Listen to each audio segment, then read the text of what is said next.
आइए सीखते हैं ये बिल्कुल ही neutral phrase, to be responsible for something और समवन। क्या होता है इसका मतलब और कब करते हैं इसका इस्तेमाल? चैनल पर नए हैं, ईश्वर हिंदी 1 to 1 पे नए हैं तो सब्सक्राइब करने के साथ और फॉलो करने के साथ शुरुआत कीजिएगा। देखिए, जब आप किसी चीज़ के लिए ज़िम्मेदार होते हैं, तो उस केस में आप बी रिस्पॉन्सिबल फॉर का इस्तेमाल करते हैं। ये पॉज़िटिव भी हो सकता है और ये नेगेटिव भी हो सकता है। ये मान लीजिए, अ, आप किसी इंसान के लिए ज़िम्मेदार हैं और वो इंसान बहुत अच्छा करता है, तो भी आप कहेंगे he is the one who is responsible for his success.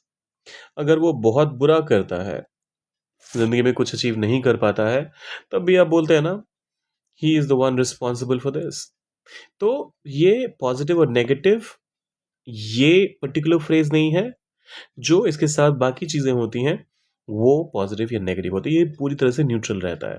He is responsible for this project, जैसे यहाँ पर क्लैरिटी है ही नहीं कि इस परियोजना में अच्छा हुआ है या बुरा हुआ है।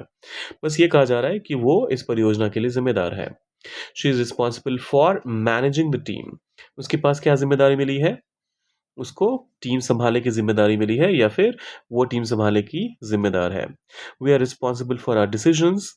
हम अपने फैसलों के लिए ज़िम्मेदार खुद ही होते हैं। उसी की बात हो रही है यहाँ पर।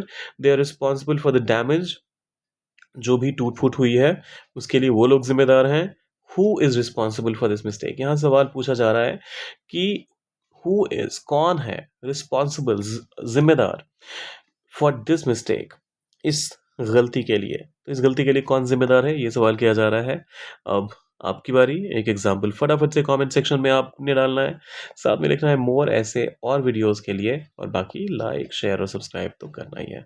करके जाइएगा। मिलते हैं जल्दी।